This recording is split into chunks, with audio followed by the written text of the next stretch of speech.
Madame Leishman pour le groupe démocrate.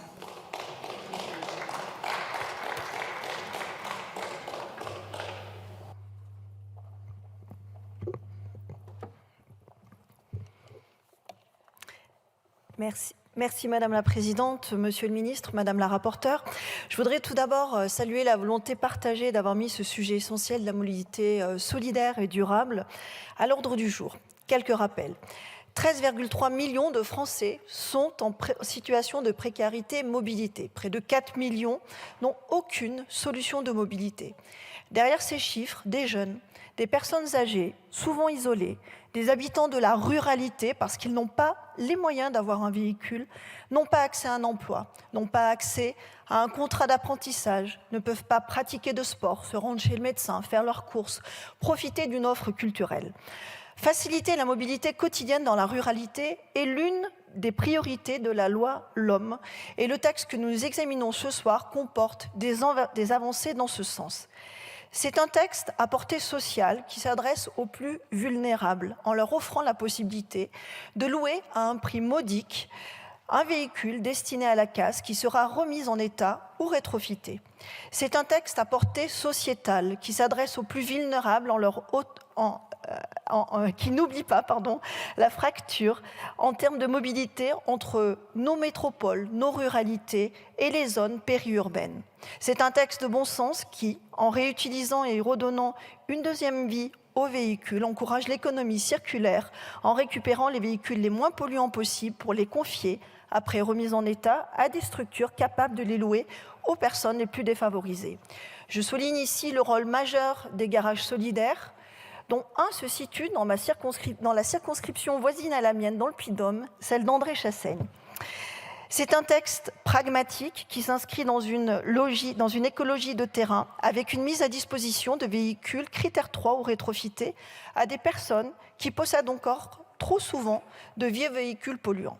Cependant, mon groupe souhaite ouvrir le débat sur ce texte qui, malgré sa bonne intention, comporte encore quelques approximations et des pistes de progrès que nous souhaiterions intégrer. Aussi, si je comprends la volonté de réutiliser des véhicules critère 3 pour les louer, nous n'avons aucune certitude que ces véhicules viendront remplacer le parc le plus ancien et le plus polluant. De plus, cette location n'est soumise à aucune condition de transformation non polluante. Nous pouvons aussi regretter qu'aucune limite dans le temps qui correspondrait, par exemple au calendrier des ZFE, n'ait pu être indiquée quant à la mise à disposition de ces véhicules qui demeurent malgré tout source de pollution. Nos territoires ruraux et nos zones périurbaines méritent la même attention que les métropoles en termes de pollution.